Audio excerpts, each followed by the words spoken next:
You know what day it is. Hey, that's just like quick intro for the, playback, the video playback, but what going on. Alright, so we gonna get into this in a second. I do gotta do some posting. I just went live to give some time for anybody that's gonna be joining, give some time for them to join. But we got the book reaction. First episode today. And now I gotta do the little summary beforehand. We really on chapter 5. We ain't at the beginning. We really on chapter 5. So I'm gonna do the quick run through with the summary. Then we gonna get into the action. But I do gotta get this posted real quick too. So give me some time, be patient. If you watching the video playback, but with the live stream, we gotta give people some time too. So we being patient, both of us. Y'all being patient, I'm being patient. You feel me? Gotta practice patience in this thing we call life. What you was saying? Me? I texted everybody, or Amanda, and Nicole, Mom, and Auntie.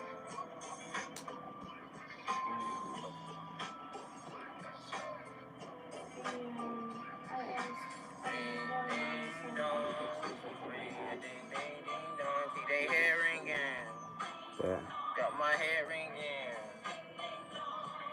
So many thoughts be in my head. Escape the matrix, meditate, elevate my soul, gain that knowledge and go get that bread. The world is evil, but I can't be scared. I gotta risk it for the best scared, low key reckless, living on the edge. How you gonna teach me? You ain't doing the things you wanna do. Still listen all the time. Perspective change can make this shit be true, essential to this life. Sometimes you might have to just change if you correlate it to yourself. The recipe to give yourself a clue. Number one, I know that I'm not two in my head. I know the shit a fact, not perfect, but I chase it. You would think that I was on the track. Roll it up, you know it's threat. Sometimes don't know how to act. Right from wrong, be tricky. The right thing, time to time, be looking bad. Grinding for the better, uplift my soul. That's how I chase a bad. Changing like the weather, they gon' do anything just for the cat. Lighter than the fella, the love was weak when I was on my ass. Running to the cheddar, hydrate yourself, the money moving back. Guess that shit a stimulant, but no key help me through the day. Mindset was so militant, just move with love and have some faith. In hindsight, you start getting it. The different steps to make a way. Hurt when you start witnessing the fake be truth, the truth be fake. Living on the edge, wanna be different, but can't choose a way. Living in your head, don't get too still, you might just lose your faith. Read it to the end, life like a book, I'm on a different page. Know that you gon' win, release the anger, let go all the rage. Yeah, ringing. They got my head ringing. Hey, ring a ding ding ding dong. Grrr. Okay, I had to screen record that for the lyric thing. Now I gotta edit that real quick. Just cropping, shorten down, then post, and then we finna get active. Okay. Ring a ding ding ding dong.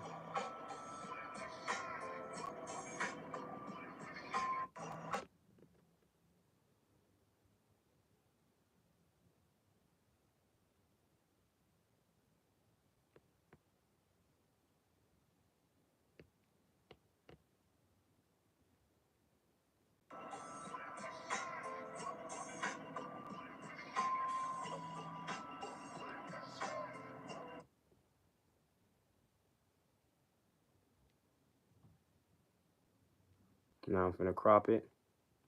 My fault, I gotta get this posted. And then we gonna get active. IG, y'all tap into the gram. Freestyle getting posted right now. Head ringer instrumental freestyle getting posted.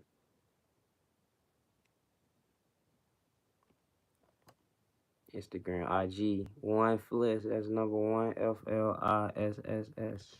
Three of them things. Let me have this posted too while I'm doing that. Save video.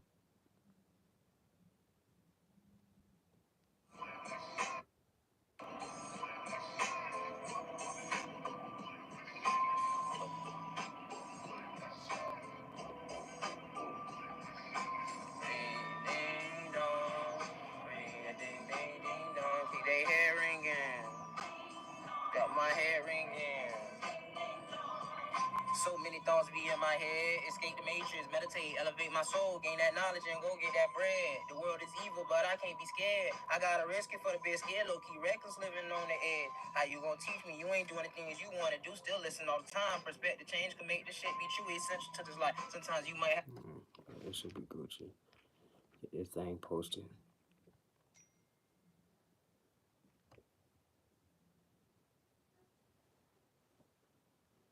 Hubby, I tripped over that thing.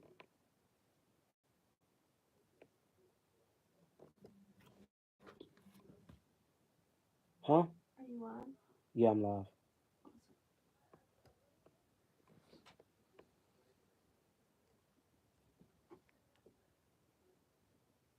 Guess I should have staring lamp, but low-key helped me through the day. I said, what's so militant? Just move with love and have some faith. You gotta take it in a minute right now. There we go.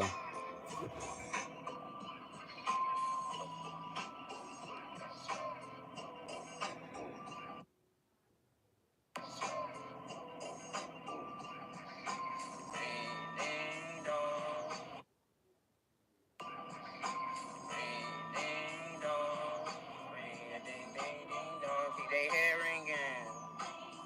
Got my hair ringing.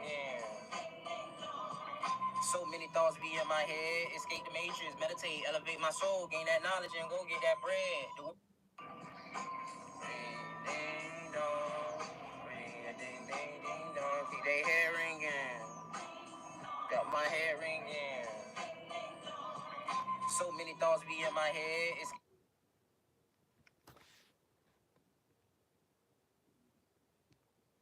So many. All right, caption. I'm just using my first bar in that freestyle. So many thoughts be in my head. Escape the matrix.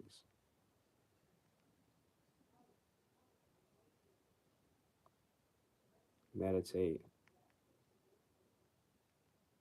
Elevate.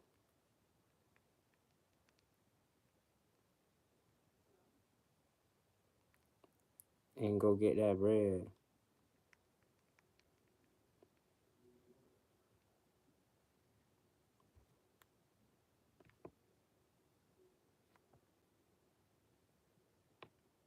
Freestyle.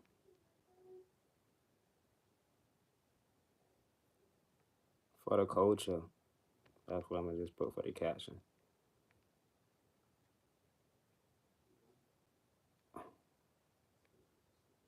I'm gonna get that bread. Matrix.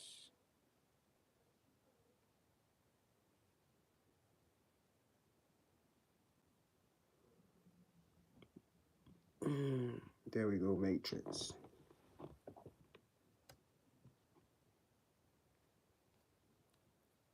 Invite collaborator. Flisss music.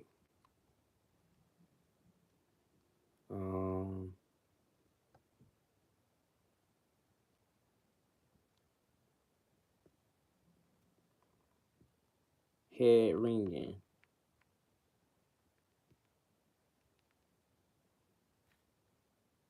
Keep the head ringing. Remix.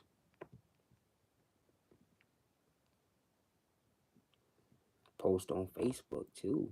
Share this reel. I think that should be smooth, everyone. Okay. Flisss music. Hashtag Flisss music. Hashtag grrr. Hashtag explore. Post. Oh, I should have copied and pasted. I could go to edit though and copy. And then I'm gonna just put the same thing for TikTok. And then we're gonna get into this boat reaction.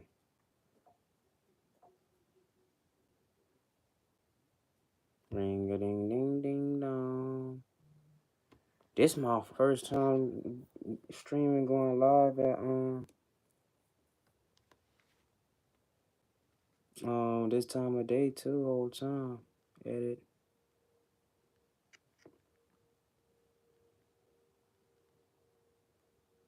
copy. Or at least like recently. Back then. Oh, Platboy Max live right now. Doing Song Wars. I low-key might have to. Dang, I can't end my live on this one. I gotta download Twitch on this because that'd be tough. I could get in that Song Wars. That'd be tough. That'd be tough.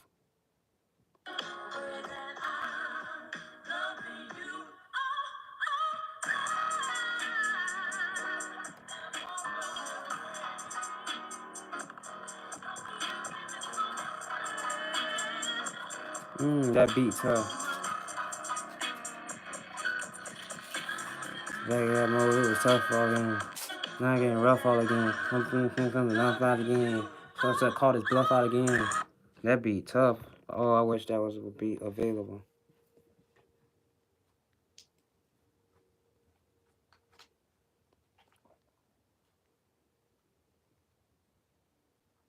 I just keep on falling in and out of love with you. I never love someone that I.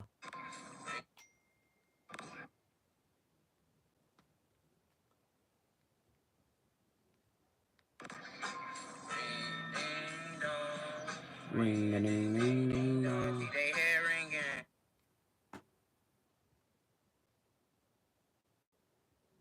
Okay, I'm copying and pasting the caption. And just change the edit cover to.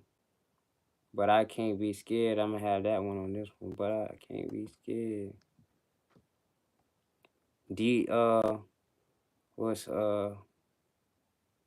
Steppa D first one to like the real. That boy do be supporting. Shout out, bro. I think that's good for this post now. That I. Like, why the fuck am I sitting here thinking about some shit right now? Like, let me cook real quick. Hold on.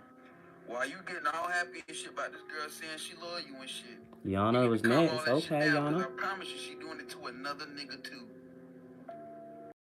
It ain't never just one nigga in this generation with all these females. I promise you, it's the motherfucker. My fault. I'm just waiting on this jump to post. Might be. I'm a like, why the fuck am I sitting here thinking about some shit right now? Like, let me. I got a question. Y'all ever? I got a question real quick. Come on.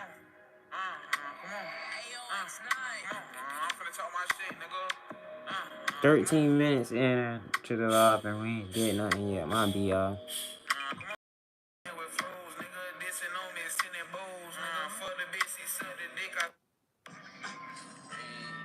Up a pigeon toe, nigga.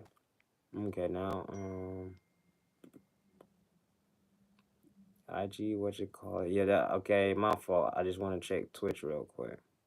Oh, I do got Twitch on both phones. First I gotta grab my weed. Am I straight when I'm in that JE? Watch that ass. You know my shit clean. Pause. Boys. Subscribe. How y'all doing? How y'all doing? How y'all doing? It's Sunday. It's Sunday. Happy Sunday. Happy Sunday. It's the Lord's Day. Happy Sunday. My fault, y'all. I'm trying to see if I can get in Song Wars real quick. If you believe, if not, it's okay. And then I'm finna start this book reaction in a minute. Glory to God. What a wonderful day to be awake and shit. Give me a little second. What a wonderful day to be awake and stuff, you know? Wake up, another chance to be great. Never take it for granted. Jay Lax, thanks for the prime, and Long Dick Nick. Time that nigga out. The Long Dick Nick. Now, how y'all doing? I hope y'all had a good day. You feel me? Weekend and shit. Sunday is one of them days. Sunday a real relaxing day. It's a good day. You know, Sunday a good ass day. Sunday for the most part a good ass day. You know, I don't really remember too many bad Sundays personally. And shit. I hope y'all had a good day though. Now, as y'all see, nigga, we got school tomorrow. I mean, shit, nigga. It had to come eventually. You know? Don't start with this, bro. Y'all niggas be trolling, bro. What are y'all talking about? Now, boys, couple things. If One, you give me a couple minutes, then we're gonna Tay, start this. as I know, Tay got a boxing match today. Tay has a boxing match today. Not today. Tay has a boxing match against, if you was here, a nigga who name is 6'6". He was screaming at him. They were saying they had to fight, all type of shit. So, I saw my boy training. He said he ain't really had a trainer. So we bringing him out to LA. He's landing today in a couple hours. My nigga Tay, we gotta get him some proper training. Why? Because if he loses this fight and gets knocked out, that nigga is exiled from the fight. He's out. Yeah. So, Respectfully, I do be trying to support other people grinding and I'm gonna shit, get but him some proper shit because I really. this something we can't do right now. Um, I'm gonna just try to reach out to him on Twitter or something. Cause that's what seems like all the streamers communicate through. Hit up on the ground. I'm gonna hit up on every platform down there. See how I can get in Song Wars if I can, and then hey, if we can, I can. But we get this started. Me. All right. Huh? How do you type on a document? Like, how can I type in here? Probably where that pencil thing is. How does highlight? They don't have a text box.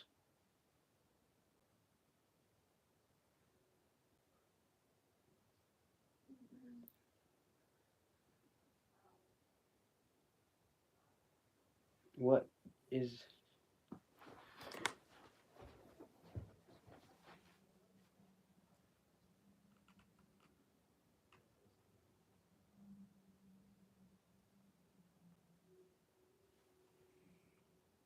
What is this?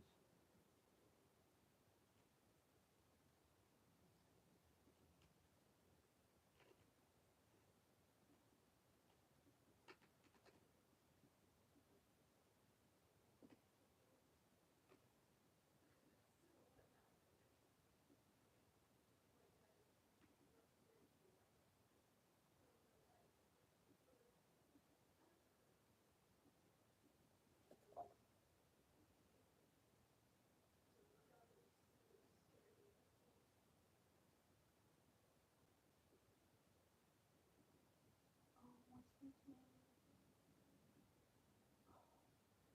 Thank you so much. Can you push the white one?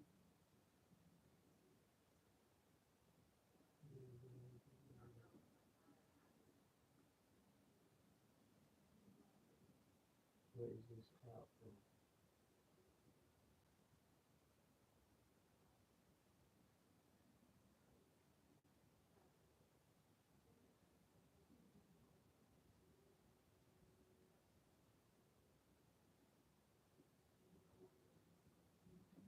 I can try.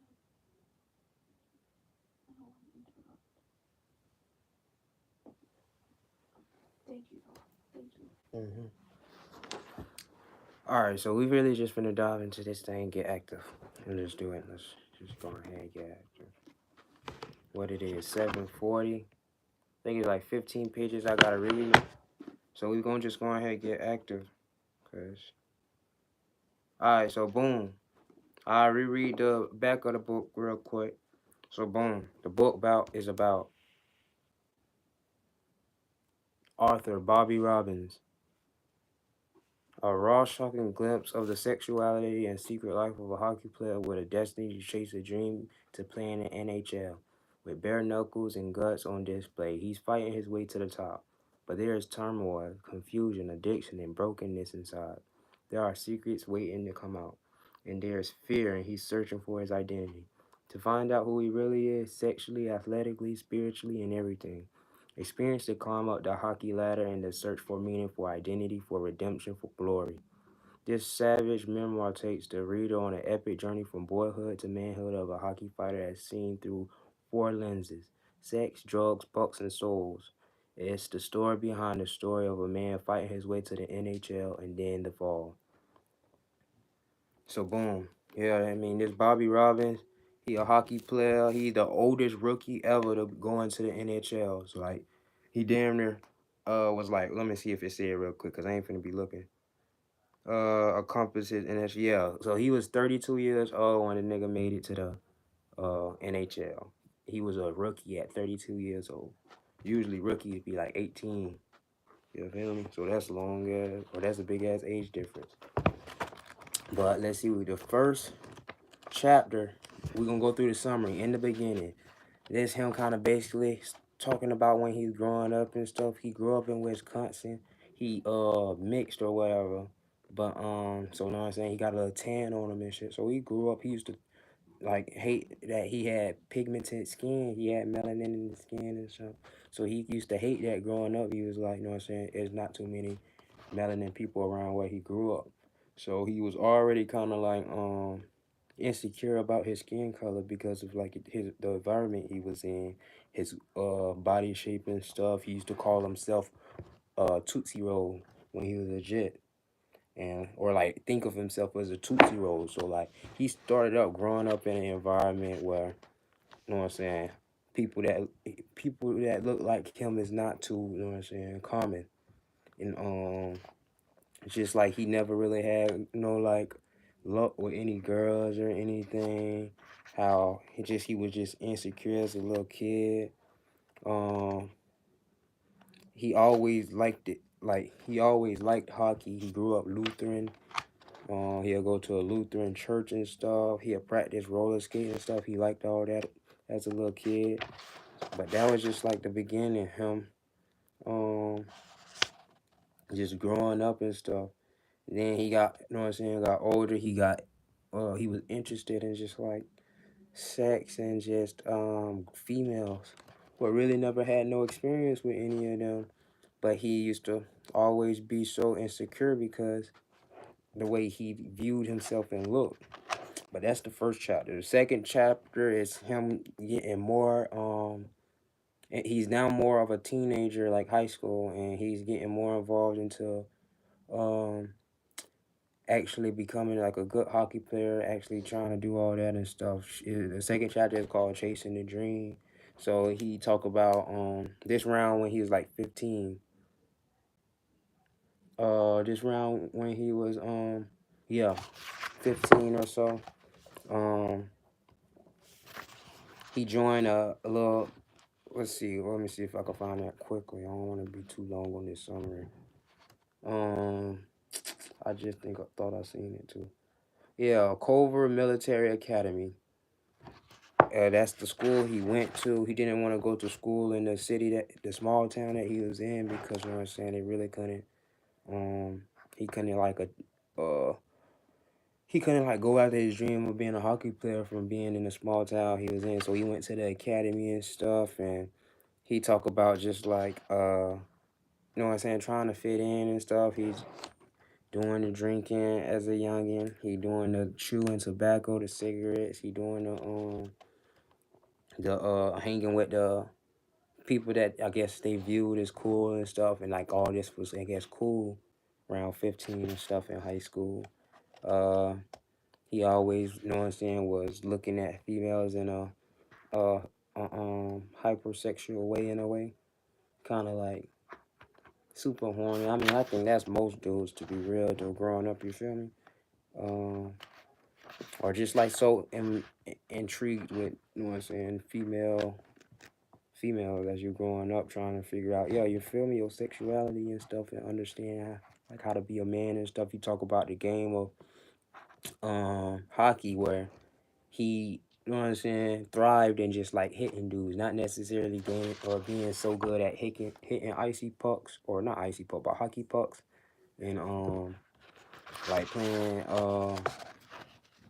like skillful hockey, but he was good at just whacking jets. But that was really the second one, was just him, you know what I'm saying, falling, like really trying to become a better hockey player and understand what he was good at when it comes to hockey. And that's like the second one. The third chapter is Junior Hockey Adventure.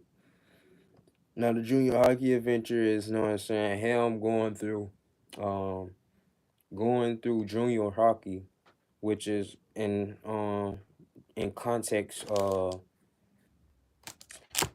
basically like a adult or after high school kind of like league um before like for like before like any like professional like being pro for hockey. So he was in junior hockey and stuff, and he went through that journey. He had finally got a girlfriend or whatever, and just the adventure of being in junior hockey. He got some nights where uh he actually got kicked out of junior hockey because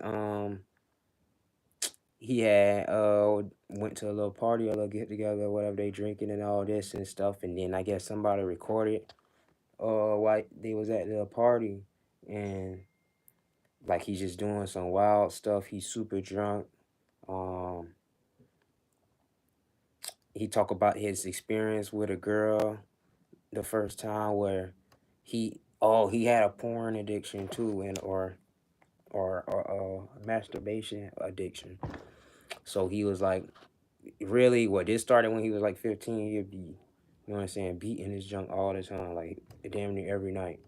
And but during this time, this when like they look at magazines and shit. They ain't have like videos. He looking at magazines and shit, and he'll use his imagination. But then it got to the point where he had some dealings with a female, and then when he having these dealings with the female, he can't even get his stuff up, and yeah, it's hectic. But he had some wild junk, all this, and then he trying to have, or the girl was trying to like, you know what I'm saying, give him top, and bro couldn't even get, you know what I'm saying, get up. Yeah, but he got some crazy stories. He talk about. I don't want to go too long into the summary though, but that's chapter 3. It's just really just like, you know what I'm saying, from like 17 to like 19 or so, I think. But it was only like within like a year or so, a year or two. But that's chapter 3. Chapter 4, that's him. He actually ended up after junior hockey getting the opportunity to go D1. He went to some like Massachusetts school, Division 1. He got better at hockey. He got like more skillful instead of just whacking dudes. He also like with hockey, he got started getting known for like fighting, like where like he not even worried about the puck going into the goal. He just real spill like dropping his hockey stick and just whacking jits or whatever. But then he it's sometimes where he go against somebody that's also known for fighting, big ass dude, probably like 6'6" and shit. I forgot the exact height. Bigger than him though, but he also like 6'4", so but big ass dude, 6'6". He and whole time with all these fights, he winning all these fights though. You feel me? So that's what he got more known for. And then even the bigger jet, he won against the bigger jet. But yeah, he end up gaining better skills and stuff. Go D1. In chapter 4, he also had a time where him and one of his teammates, Division 1, went out on a went to the movies and stuff, but they drunk and they off the gas too. And on the way from on the ride back from the movies, police got like something happened where they were stopping all the cars that was driving through, and they drunk and high, whatever. But luckily they get past it and shit. Then he talk about a time where he tried shrooms for the first time. Whole time he's a writer. That's why he got a book too. That's what he in school for Division 1. He's studying like to be a writer. So he gotta write a essay, or he gotta write something though, or writing for one of his classes. He takes shrooms. He go to the library and shit, and he go through this whole experience with like the walls move, like a shroom experience, and then he end up having a vision where now he pray to a frog god. It sounds a little different. I don't know, but that's him. You feel me? It ain't me. It's him. But that's who he start actually like praying to and stuff. And then towards the end of the end of this chapter, he end up, making it for this protein, and he leaving college early to go to this protein. Oh, he did, and with his girl, because I did mention the girl. His girl, when he went to the Division 1 in Massachusetts, he had to do long distance, but he was so like, or like at first he wasn't like, I guess, being loyal and stuff, but he was so fantasized about the females around campus and shit. Well, Uh, Eventually the long distance ain't work no more. But even when his girl used to come, I mean, all they'd do was just like smash, smash, smash because they was, you know what I'm saying, away from each other for so long, and he was so like hypersexualized and stuff. But I think personally it's from, you know what I'm saying, just being addicted to beating his junk, you know what I'm saying? That junk be doing something to the mind. But now we on chapter 5, turning pro. We do, I think, got like, so we on page 98 right now. See what chapter 6 is. Yeah, I think past this too. I just want to get a gauge for how much we reading right now. Turning pro, okay, yeah, turning pro, down. See, page 97, 90, okay, yeah, 97 to the last page is on 125. We got a decent amount to be reading. But yeah, now we're gonna start off with this chapter. I'm gonna read, and then I just react based off. I did my first time doing it. I never seen nobody else do it, so we really just gonna go with the flow and boom. Let me check time. 7:53. We've been streaming for 31 already.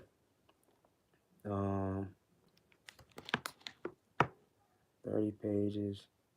We might be on here till like, I don't know. It might only take about like an hour 30 if anything. So it might not be that long. I don't really know. We're gonna see. We're gonna gauge it. But we're gonna start reading. Do you need me to do anything before I start reading? Okay. Boom. Chapter 5, turning pro. Okay, you remember this him going to he turning pro. And he leaving early from college too at that. He ain't graduate yet, but he leaving early from college to go pro. I make the drive up from Lowell. And while my college teammates party like it's the end of the world, a new world opens up for me. I'm no longer a college hockey player. I'm a professional athlete now. I signed an ATO, an amateur tryout, which is a 25-game contract where you can be released at any time. Those brokers, you know what I'm saying, they could drop his ass basically. It means you're getting paid on a per game basis. I signed for 50 grand, and as far as I'm concerned, I'm rich. And remember, well, he went pro. He a rookie, so he 32 whole time during his time. But this also a while back too. Let me see, 2014, Boston Ruins. But nah, this not even on because he ain't playing for the Boston Ruins right now. So this even before 2014 whole time. This may be 2006. Yeah, it's professional at the Ottawa Senators. Okay, so the Boston Ruins is the like big team he ended up playing for, and then now this team was 2000. So 2006 he got 50 grand, or yeah 50 grand, 50K. I don't know if that's a lot of money to keep it, but I was only 6 years old. But signed for 50 grand. As far as I'm concerned, I'm rich. Binghamton, New York. He in New York. Bingo. The Binghamton Senators of the American Hockey League, AAA minor league farm team for the Ottawa Senators of the NHL, one step away. I get to the office and the general manager welcomes me and another college player who signs from Michigan Tech. Buddy from Tech is dressed like he belongs on Wall Street with a three-piece pinstripe suit that looks suitable for either an accountant or a gangster from the mid-30s. I feel weird that I'm wearing shorts, a t-shirt, and flip-flops. The general manager handed me an envelope with $500 in it to cover meals and expenses for the week. We go back across the street to the hotel and sit in our room. Two wide-eyed kids, scared to death but ready for this.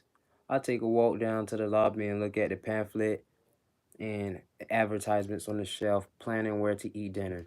I pick up a business card that says relaxation massage, $60. I think about the wad of money in my pocket.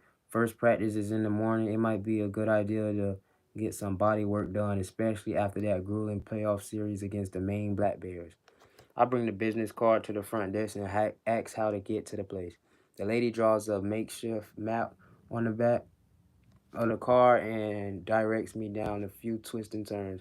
I set out to find a spa through some downtown side streets at Binghamton, engulfs as Binghamton engulfs me.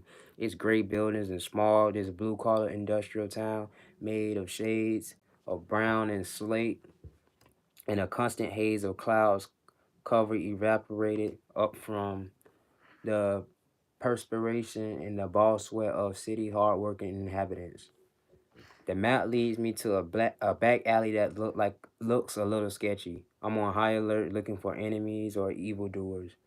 I find the address down in the alley.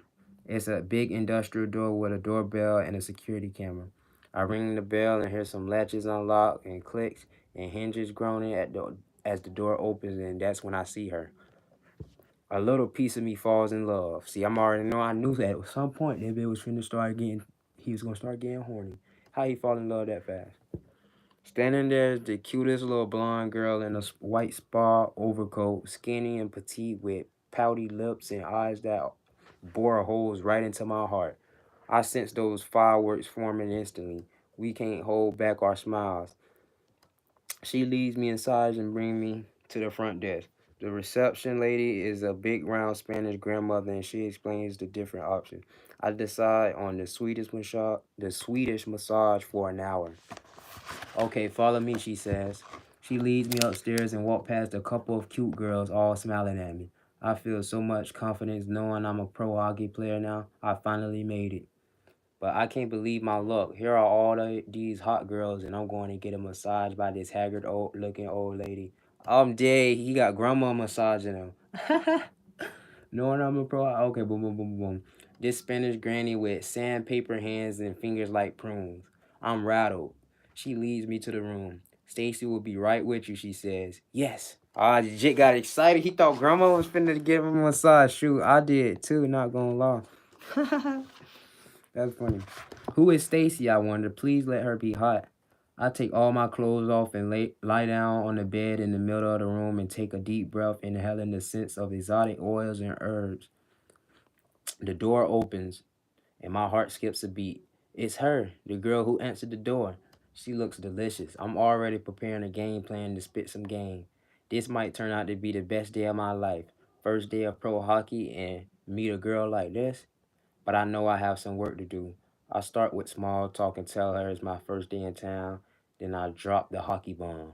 I just signed with the Binghamton Senators. That's his first step with trying to run game. Hey, can't knock it. I asked her the best places to go out around here. Things are going well. She's giggling at my jokes. Now the best part. This little kitten is going to massage me and run her hands all over my naked body. I wonder what she'll think about my muscles.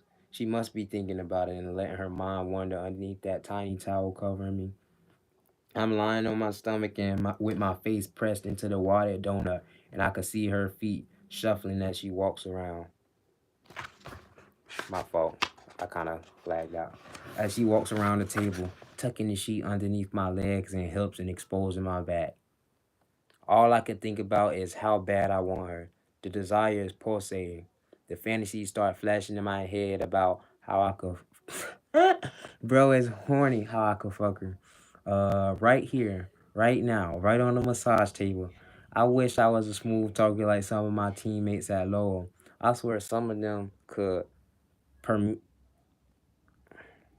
okay, this word is not a big word, but I don't know how to pronounce it, so babe, bear with me now. I swear some of them could permiti, permati, pink panties with one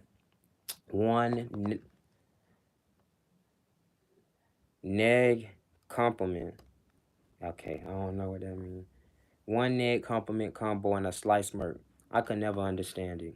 We keep a flirty dialogue going, and she giggles at my jokes and one-liners. She has the most adorable laugh. There is one thing though. Her massage is terrible. She's just dumping oil on me and sloshing it around. I want some deep tissue work. Oh, I can't breathe. I think about the playoff series against Maine. I'm still pissed off. I wish we would have won and gone to the Hockey East Finals at the Garden in Boston. My body's annihilated. It always feels that way during the hockey season. I'm sore from head to toe from the battle. Oh, but she's so perfect. I'll give her a pass on this one. I'm just happy to be touched by a gorgeous girl and she's laughing at all my jokes. After about 10 minutes of the worst massage of my life, she says very calmly, "You know, we do other types of massages here." That went to the left. "Really? Like what kind?" I say.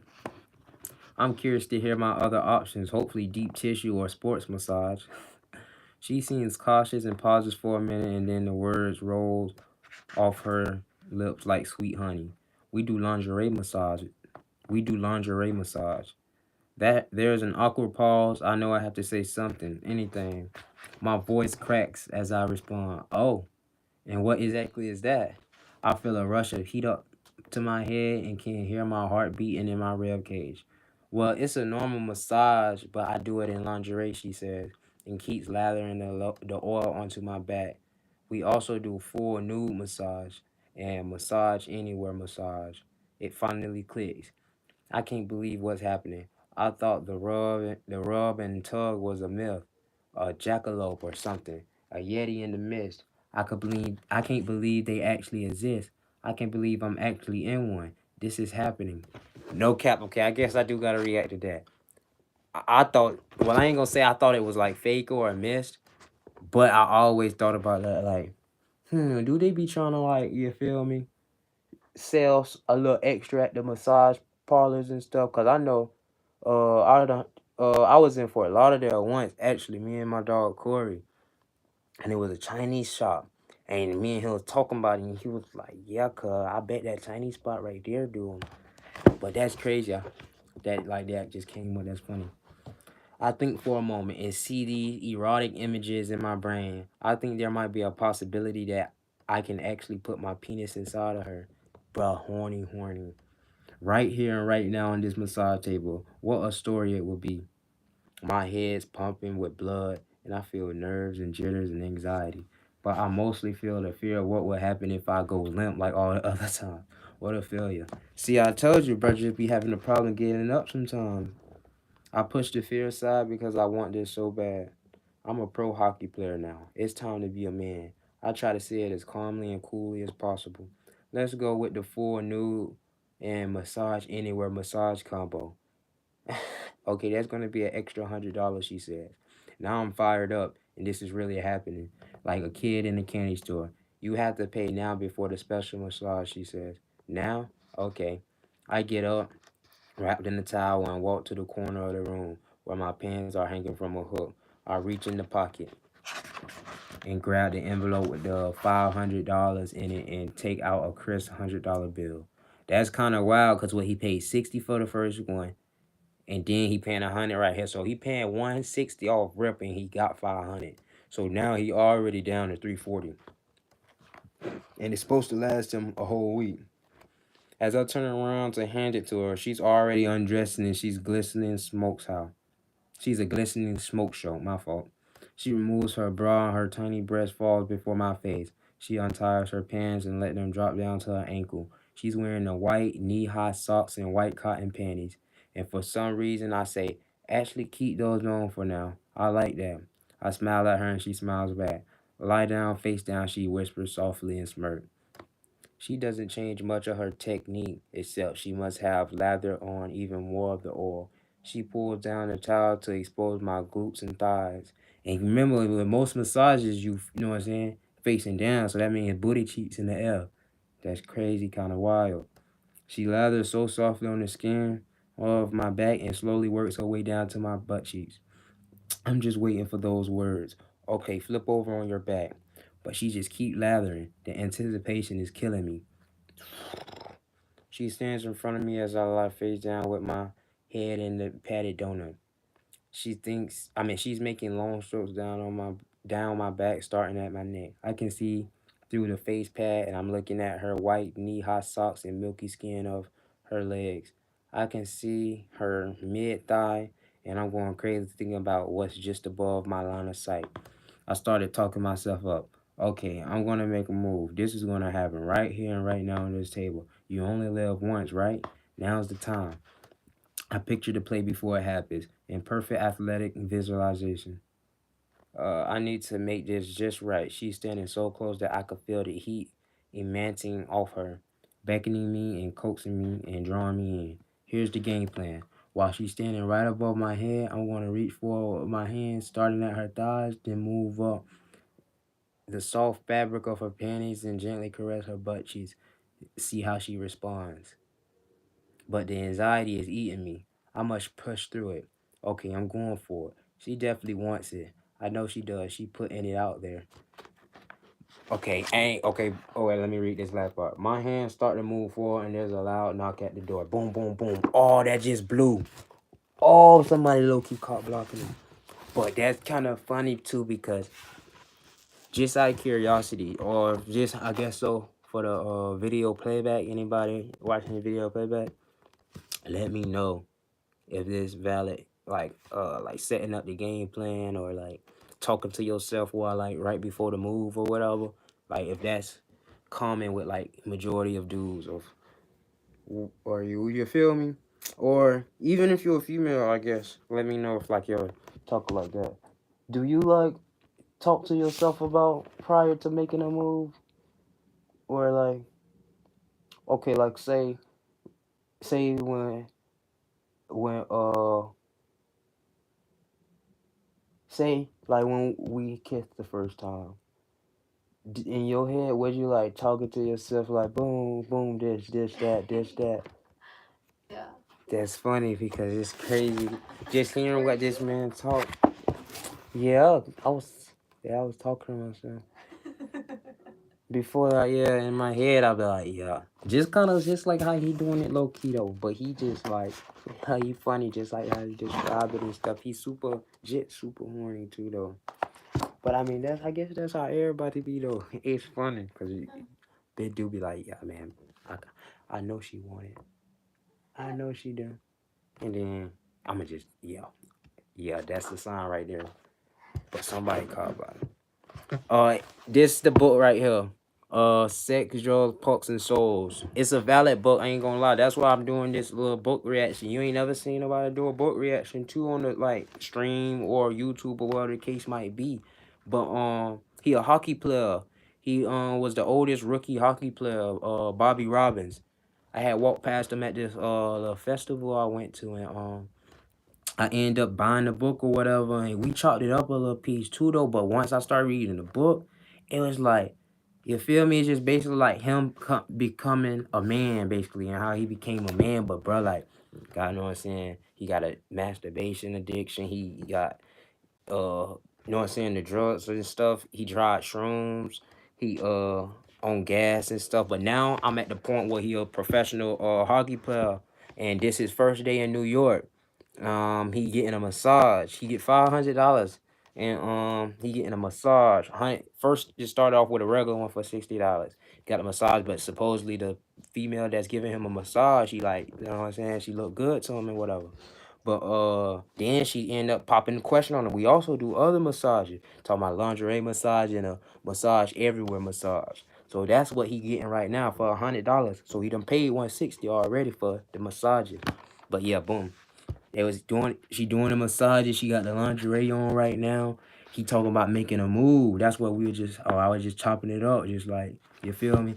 But he finna make a move, and he said my hands start moving forward, and there's a loud knock at the door. Boom, boom, boom. But now we finna keep on reading.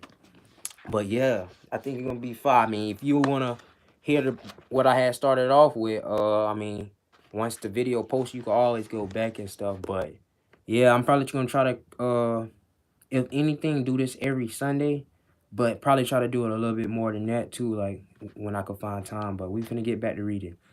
There it is again, but this time it's followed by a low tone voice of a man. Open up, open the door. Oh, this kind of wild already.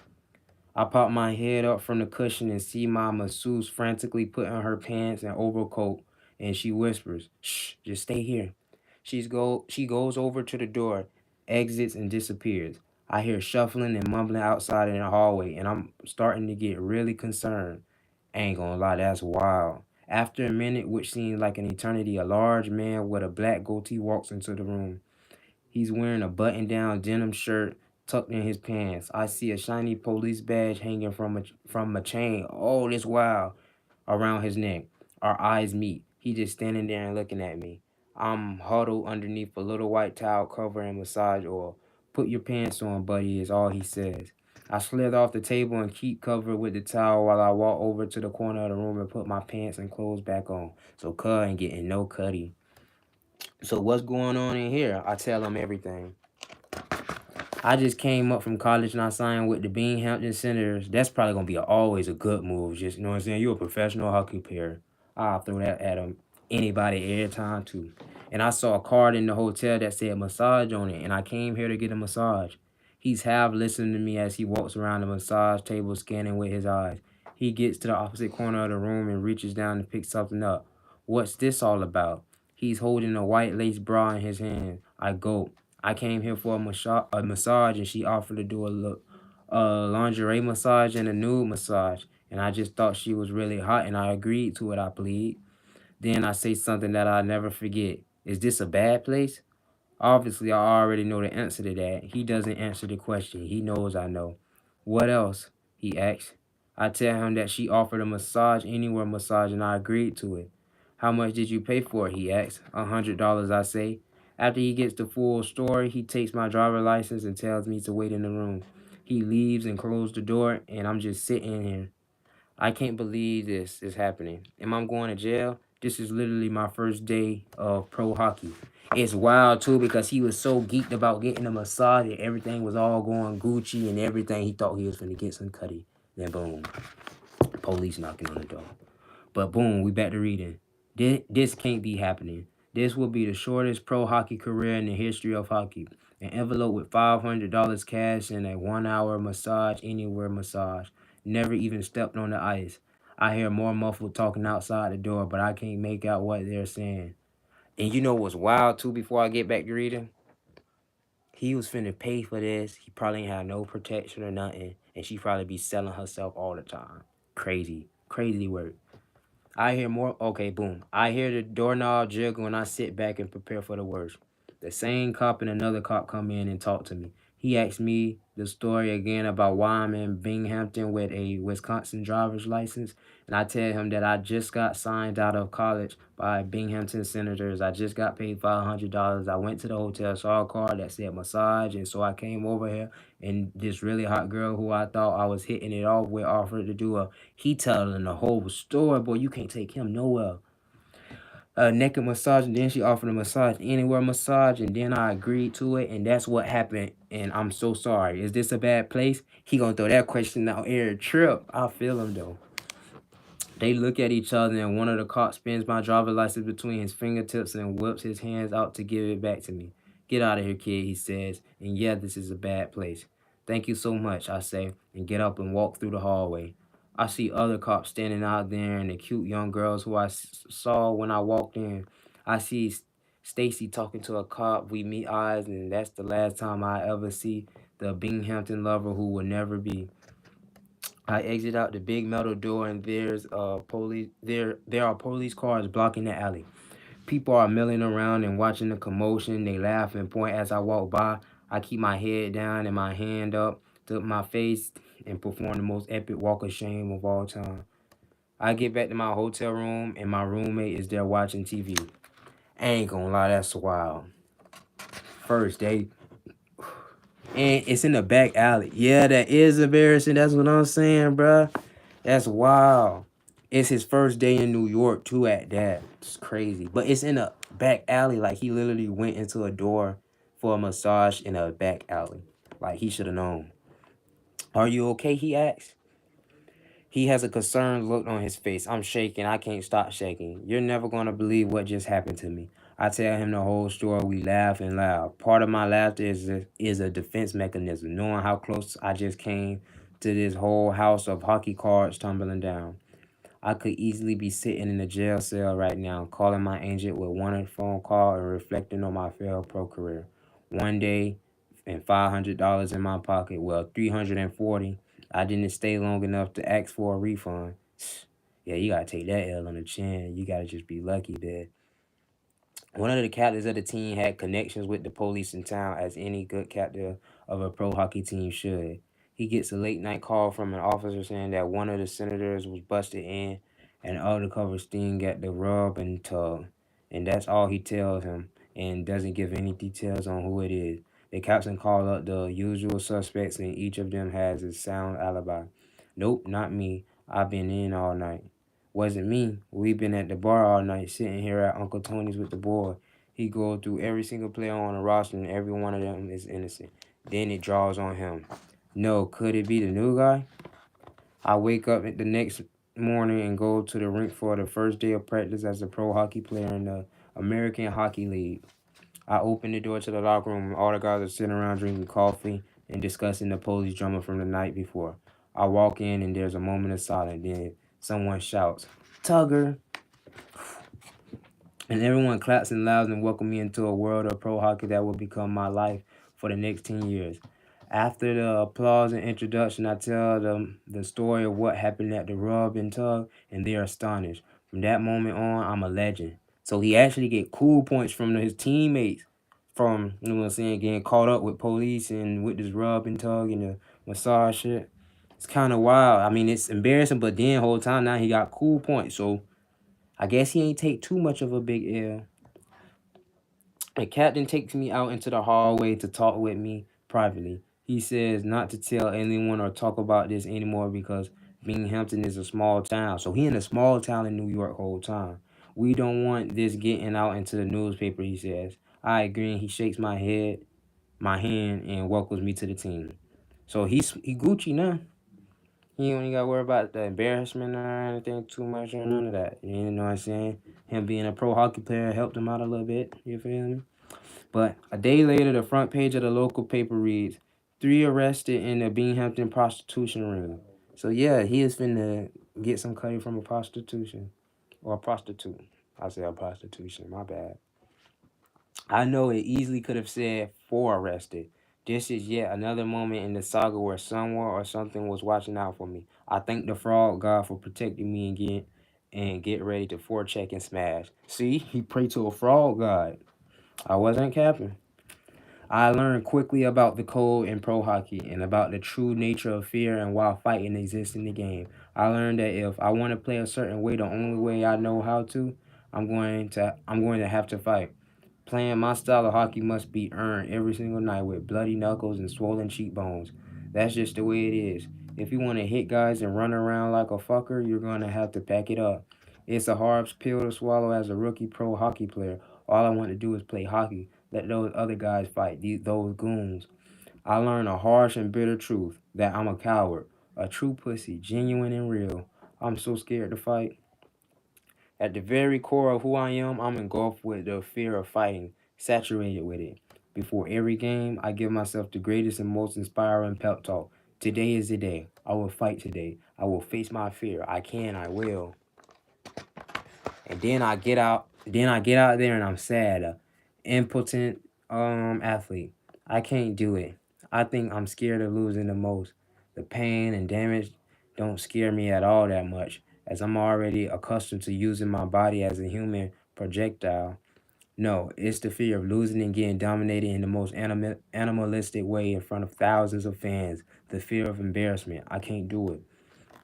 Fighting deeters of players like me from acting like an idiot on the ice and talking liberties on other team skill players, it's it's a simple process. If I step out of line, there's a price to pay. Slowly I learned this. After a big hit, I get challenged and I turn away. I keep saying no, keep getting softer. So whole time as he a pro player, he not even like fighting like he was when he was in high school and uh junior hockey or in D1 college. He in the pro leagues and I just scared. We're down a couple goals against the Wilkes-Barre's, Scranton's, Penguins, Pittsburgh's farm team, and one of their guys has been playing like an asshole all game, slashing everyone and running his mouth. Of course, I noticed. My rawest instinct tells me to go devour his face, suck his soul right from. Damn, my fault. I'm reading so Buddha right now. Suck his soul right up from out his mouth. Slowly groan, yeah, pause too. Slowly groan and hover there above him. Look him deep in the eyes to let him know this is his payment, his penance for those high hits on our defensemen. then drags his lifeless body across the ice and place it in the goal crease. Lower the net on top of him like a tomb, embalming him with the truth that you don't dare touch my fucking teammates. Coach taps me on the shoulder and sends our line out. I line up against him and give him a whack across the laces and say, let's fucking go. Okay, so now that boy got some balls. He ready to fight now. I think we'll keep you on the ice, Robbins, he says, and laughs and looks the other way. I chase him around for the rest of the shift and nothing happened, but there's always someone to answer to in the game of hockey. It's structured that way for a reason. He takes liberties on us, so I asked him to fight. And because I asked him to fight, one of their tough guys, Danny Carcillo, challenges me to the next shift. My asshole tightened up. My my urethra tightens up. I could piss a cloud of dust or simply piss myself. Either way, I'll be wet beneath the breezers, where I hide my own loose, glistening pussy. Yeah, that boy. See, he's so insecure. He like speaks on his insecurity. I pushed Danny Carbone away and play out the rest of my shift. Is it a big deal that I said no? So he wanted to fight one dude, but then now that another dude want to fight him, he talking about nah. So he picking and choosing right now. At the time, I don't think anything of it. Maybe I feel a tiny tingle of shame, but I move on because I know I'm scared of him. No way I'm fighting that guy. I know how tough he is. I study all his fight videos with the most devout pity, and I know I'm unworthy. I just can't get myself to do it. It won't happen. Like my gloves are glued on. I keep playing scared game after game, but sometimes I black out and there's no stopping me. I'm separating soul from body with massive checks, sending guys flying into boards and into heaps on the ice. I'm putting the puck in the net too. I figured out how to be a forechecking menace in the pro ranks. I just have to keep saying no when those goons ask me to fight. It keeps getting easier to say no. So I guess he, you know what I'm saying, making goals and stuff, but he's saying no to the fights. Then it finally happens. I get into my first pro fight with Jamie Poshore, the captain of the Syracuse Crunch. Oh, and he fighting the captain. Okay. He's an old guy on the tail end of his career in the AHL, but he fighting an old guy. He know what he doing. After playing many years in the NHL, he's a tough guy for sure and goes into the corner to get a puck on a penalty kill with me chasing him and growling, salivating. Maybe he doesn't think I'm going to hit him. Boom, he's airborne and annihilated and comes into the board. I circle back around and his teammate is cross-checking me in the back, trying to get me to fight. Just as Pusher gets back to his feet, I follow through on another massive check and send him into the boards again. Rrrr, whack him again. His gloves are instantly off and mine fly off too. We throw knuckles at each other's faces at the exact same time. He misses by a millimeter. Mine connects right in the middle of his mandible. Honestly, I don't know what a mandible is. It buckles him. I hit him a few more times, flailing like a madman and fling him to the ice. I just beat up their captain. Our guys are going bananas. No one from the other team says anything to me. I think they're scared of me. So he's scared. He's saying no to all these fights he get in his first fight. He fighting the captain of the team. And he's smashing the captain of the team. And then guess what? His teammates going cool right now. So that's tough. I played 16 games in week 5. Oh, I'm tripping. I played 16 games in 5 weeks. That's a lot of games in 5 weeks. They playing back to back certain games. 16 games in 5 weeks. Oh yeah. That's super cute. Yeah, that is a lot. I'll be You're trying to start without me. I played 16 games in 5 weeks with the Binghamton Senators before coming back to UMass Lowell to finish my senior year. Also, now he going back to college to finish his college. I get my degree in English creative writing and know that I'm going to write a book someday. I didn't go to school for writing, but I am going to write a book. Multiple books. Uh Okay, something real, something raw. It feels like that's my destiny too. The book and the hockey dream. My instinct tells me that I have to live out my hockey career first, that my life will be the story. I wonder what it will be. Only one way to find out. I'm going for it. I feel I'm almost dropped the chair just now. I don't know like sad shit, but that kind of just hit. I stick around lower for the summer and train harder than I ever trained in my life. And you know what? And they made me think about what he put in the front of my what you call it. 2-1 Flisss. Make it happen with his signature. Valid. That just almost cried. I stick around lower for the summer and train harder than I ever trained in my life. Monday through Thursday, I'm repeating my mantra over and over. I can make it to the NHL. Oh, so right now he's pro, but it's kind of like if I was still like going after the NFL, it'd be like if I made it to well, they do got the American Football League right now. I mean, now that just became a thing like a couple of years ago. But that's like if I made it to the American Football League, if I went to Canadian football, or you know what I'm saying. Those all professional, but he ain't like NHL. He not like NFL if it put it in the football standpoint. But he's still trying to get to the NHL. I will make it to the NHL. Then I party harder than I ever partied in my life. Thursday night through Saturday. My confidence is growing with the girls, and I'm getting laid and going on sexual adventures under the cover of the night. In drunken summer, in the drunk, oh, cover of night in the drunken summer heat. I'm not having those issues anymore with the limp dick. Most of the time, I'm always drunk, so it doesn't matter anyway.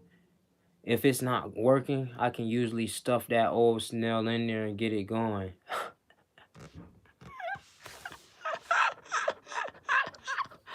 I ain't gonna lie. At least once I done had to do that. I'm not gonna lie. At least once I done on soft wiggle mode, just try to get that thing in there. Then once it's in there, it start to grow a little piece, and then it's like, okay, now we getting it going. I ain't gonna lie. I think every dude done had to do that though.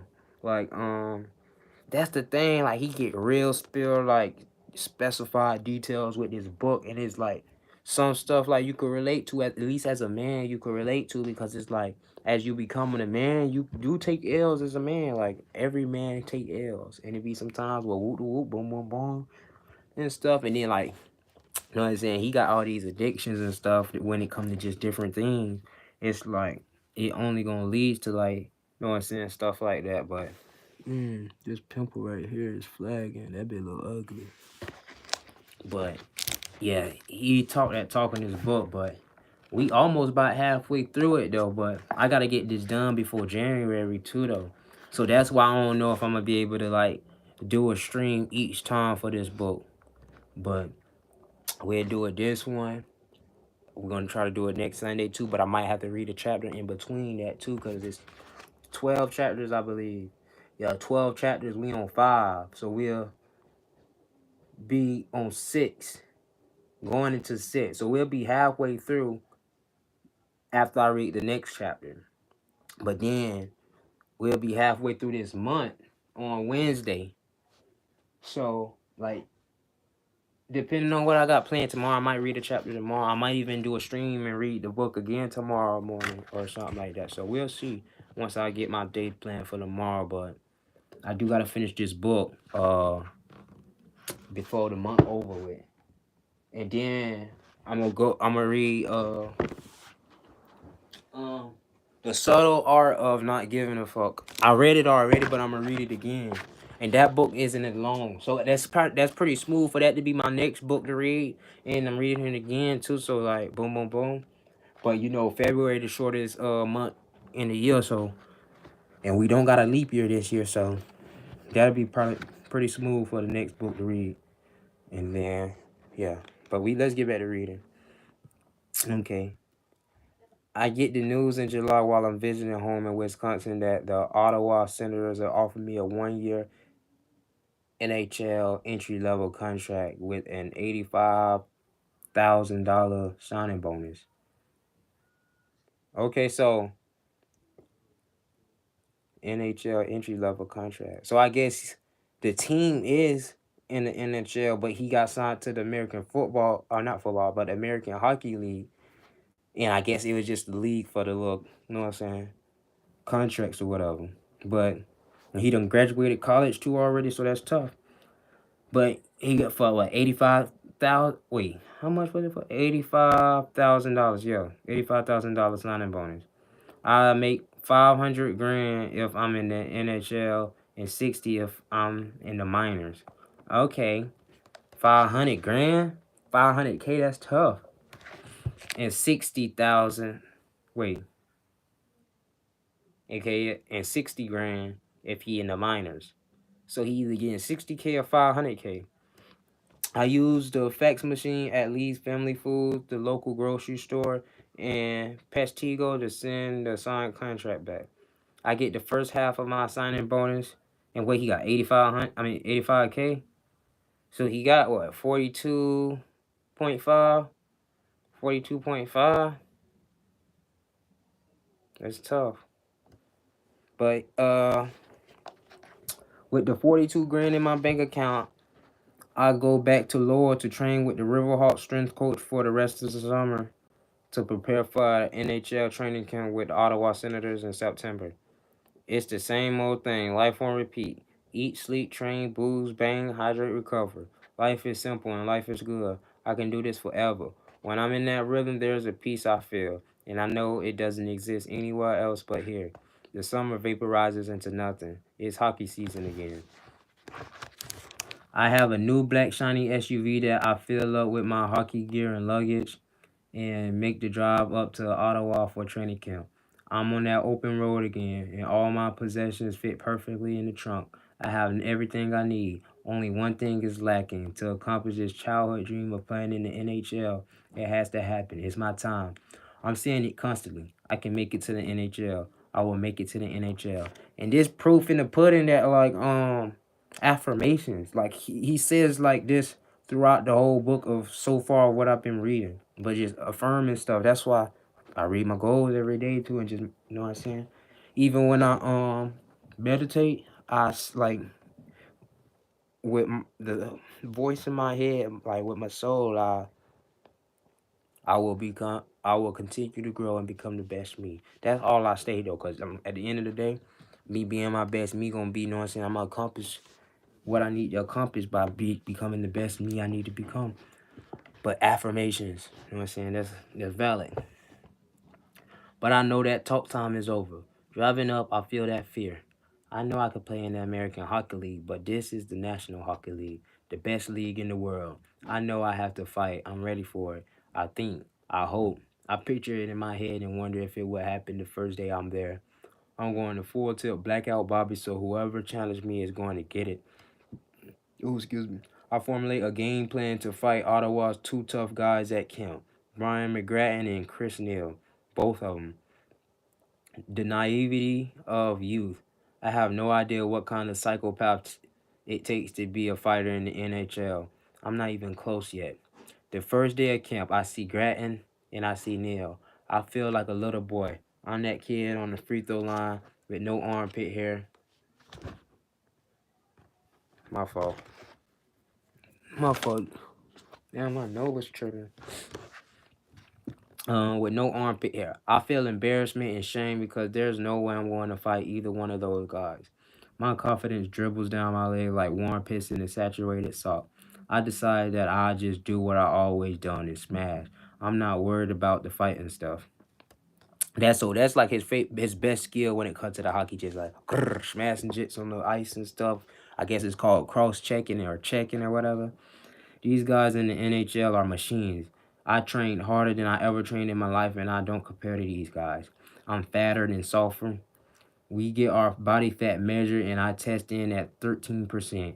Even though I trained all summer and look like an athlete, the gold standard is under 10. I feel insecure around all these NHLers with bulging muscles, six packs, and see he be wilder with certain things. This man said integrated bulging with muscles, six packs, and horse cocks.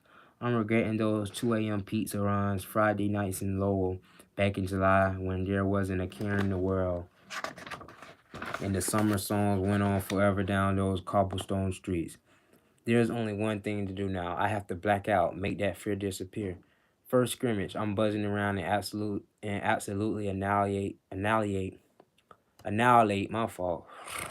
Annihilate one of Ottawa's veterans in the corner. Lay him out dead. He's not happy about this. A rookie just took a disrespectful run at him. Likely he can't be hit or something. Untouchable out there. Easy, Gretzky. Keep your fucking head up. I'm looking to suck your soul. Pause. That's not me. That's the book. Yo, what going? Hey, you missed a good part of this chapter already. I'm reading it right now. Probably need to read like this so people can see what I'm reading too. My fault.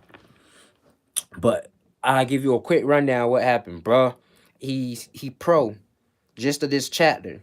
But I mean you could once the video post, you could, you know what I'm saying, go back and get like the full story of it. But it is valid, like the ending might could like even visualize the movie because as I'm reading it, I'm visualizing like the movie for it. But yeah, he pro. He he make it to the American Hockey League. He make it for this team in New York, and he get $500 in the envelope for like his expenses for the week. He go to a massage place the first day. The whole time, this massage place is a prostitution ring. So he get in a regular massage for $60. Then he end up the lady ended up saying we also do other massages. And it was lingerie massage and a massage anywhere massage. So he get that massage as well for $100. So he getting it, he getting horny and everything while he getting the massage. Then boom, boom, boom, the door getting knocked on. The lady tell him to stay there and don't move or whatever. Then she go out, then end up coming in. The man who come in is a cop whole time. Then uh the cop, know what I'm saying, it's a prostitution ring, so the cop end up letting him get off though. But he explained how he a rookie for the pro team. But then the players find out or whatever, or the captain find out, but they like kind of like make him like they laugh and they clap him up though, like he kind of like a locker room legend in a way. And but then the L get passed over and stuff. Yeah, appreciate it, bro. Same as well, bro. Same as well. But yeah, it was a good part. But yeah, if you want to hear the rest of the story, when the video posts, just tap in. But yeah, let me get back to reading though. But now he first scrimmage pro this he actually in the NHL now, and wait, he's signing for 500K if he make the NHL team, 60K if he make the minor league, and yeah, he signed the contract though to be on the team for sure. And yeah, he had his first scrimmage. He smashed one of the veterans on the team already on the board, the little hockey board thing. He gets back to the bench, rattled, slams his sticks into the boards, and yells to his team, "Is anyone gonna fight that Bobby fucking Robbins?" Everyone in the rinks hears it. Someone pipes up, "Why don't you fight him?" Facts though. I sense it here. Even in the NHL, that guys are scared of me. If they only knew the truth that I'm terrified too, maybe we could all stop this charade and just play hockey and try to put the puck in the net. But the code is constantly looming and pressuring me to fight, and every time I chicken out. Friday we play our first preseason exhibition game against the Toronto Maple Leafs. Okay, I heard of them before. I check the roster sheets on the board and I'm in the lineup. The first feeling I have is growling from the pit of my gut, and it's some gaseous fear particles sloshing around there. And I think about Darcy Tucker on the Maple Leafs. I've been watching him for years. I'm terrified to play against him. He's a fucking animal. I file that fear away and prepare for war. Tucker isn't playing. Thank God. Thank God. Before the game, one of the equipment managers come up to me and asks me if I'm fighting so and so.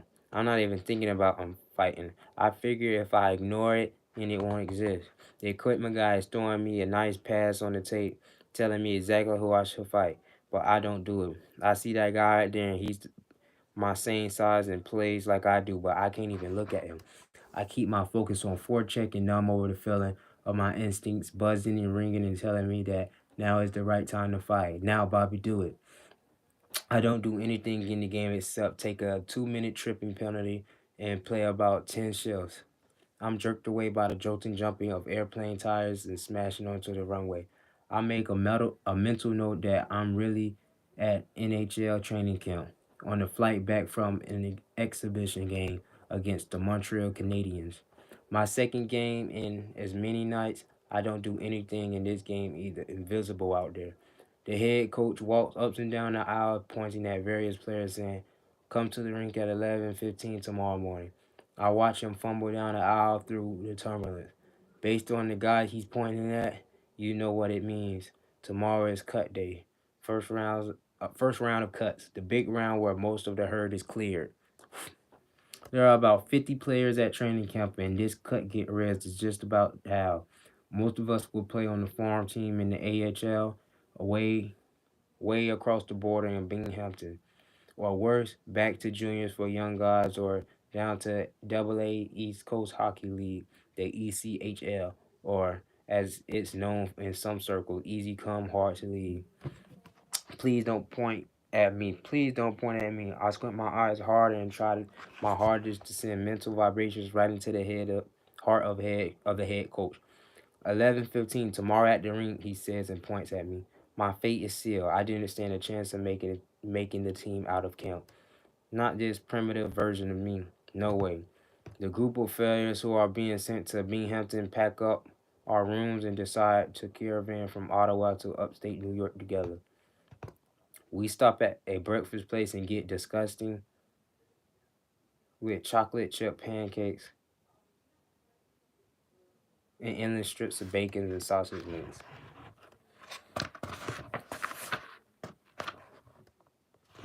It's depression eating at its finest. With bellies full and bursting, we talk about living arrangements once we get to Binghamton. Everyone already matched up with a roommate, and I start to feel panicked and insecure. "You have a roommate yet?" A growling voice asks from across the table. It's Fitzy, a brute of a man who plays like I do out here. We look at other's eyes and wipe down bacon grease from our face, and we both know that we're meant to be rooming. Just one problem, Fitzy explains. I got this pet wolf and I need to be out of the city. I really need to be in the country. He needs some space. Like a wolf, I asked. Yeah, a wolf, he says. His name's B.O. Sound good to me, man, I say, and we shake hands. All I can think about is how I can't wait to cross that border and stuff the biggest wad of grizzly wintergreen the world has ever seen into my lower lip. Let the sweet nicotine pulse through the tiny cuts in the mucous membranes of my gums, lips, and tongue. I've been chewing these mini cans in Canada all training camp, and I'm ready to reunite the with my one true love. We make it to bingo and get situated with the cabin out in the sticks. Welcome to Pro Hockey Year One. Living out in the woods with a wolf, back in the American Hockey League, one step away. But I had a taste of, I had a taste now of the show, and I'm not far off. I can play up there in the NHL. I know I can. So he don't make the team. He on the AHL now, or he don't make the NHL team. He made the AHL. Soon it becomes clear that I'm the lowest male on the pecking order in this cabin. Fitzy is the alpha, and Bo is the beta, and that puts me somewhere between the Omega and the Eggman. I come home from practice exhausted and wanting nothing more to sit on the couch and watch Entourage and melt into the cushions. Then Bo, the giant wolf, sits there and places my head into his mouth and keeps his teeth on my skull and looks around.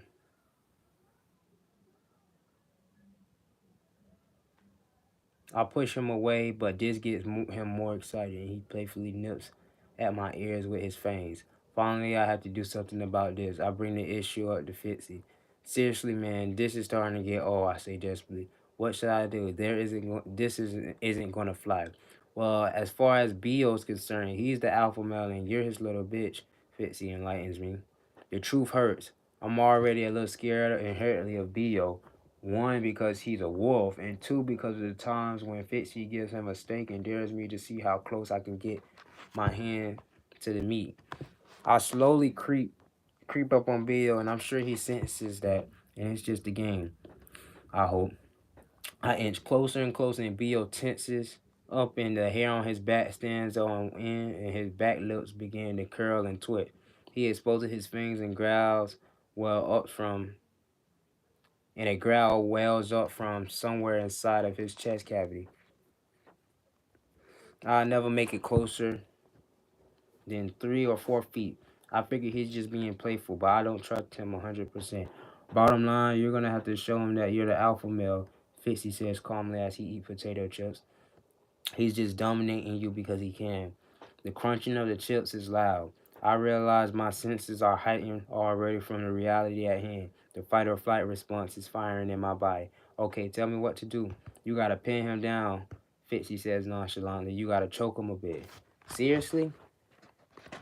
I think about this for the next few minutes as the wolf leans his weight on me and nips at my ears and breathes and jaws all over me. So I just pin him, I ask? Yeah, maybe choke him a bit.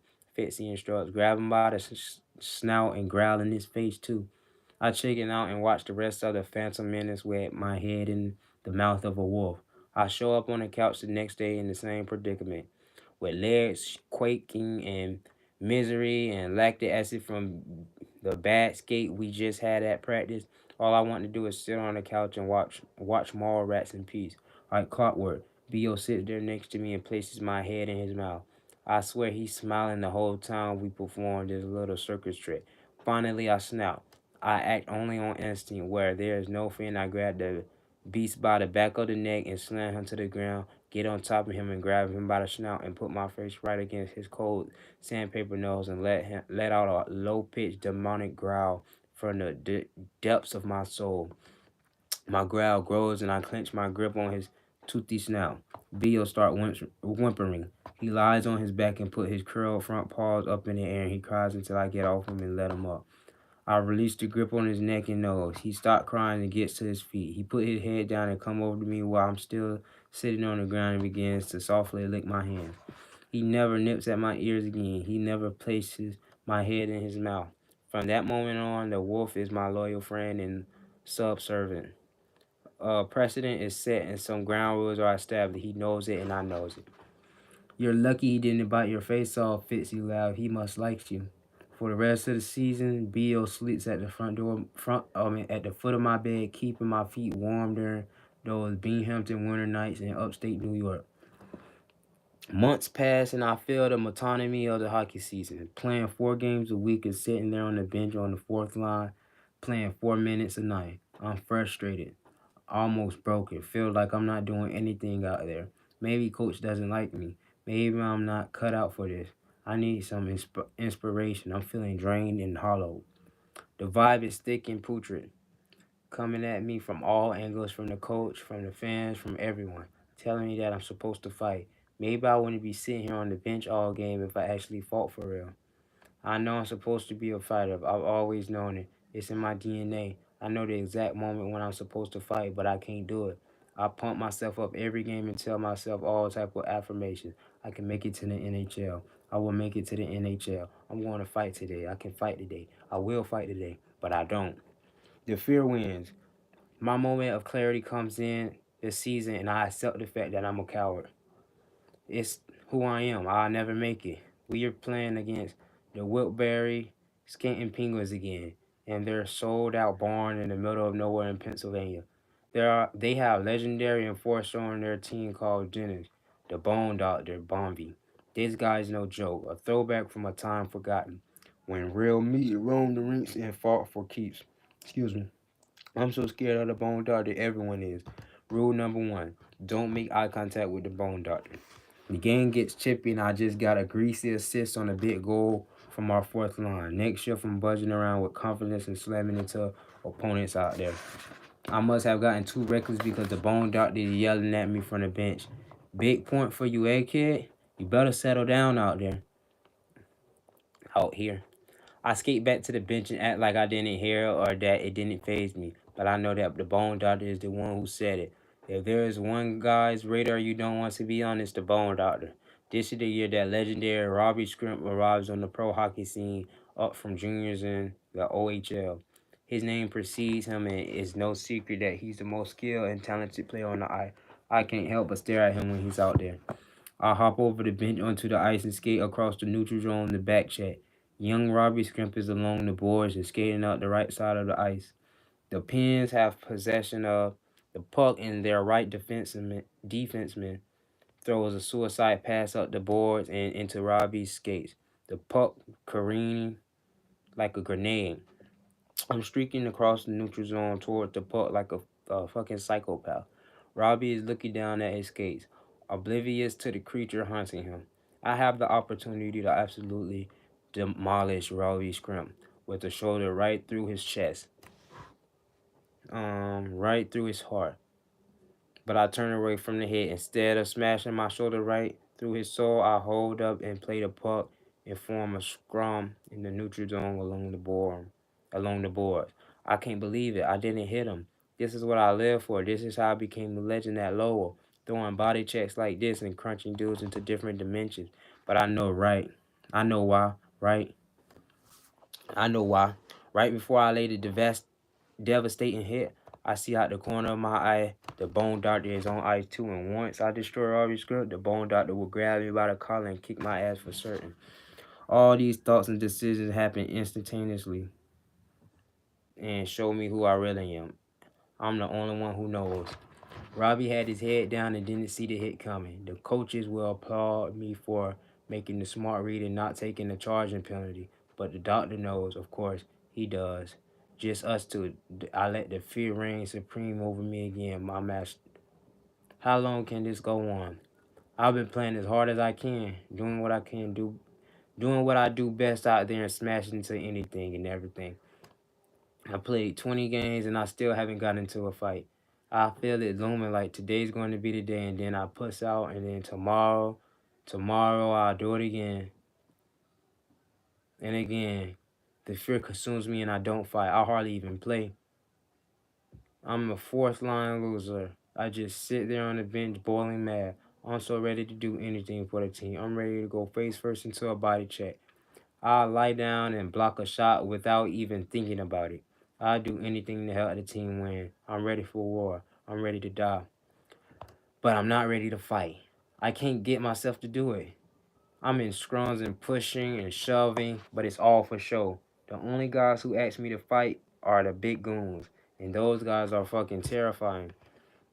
They seem like rugged lumberjacks with old man strength and leather faces. I'm just a kid, Ricky.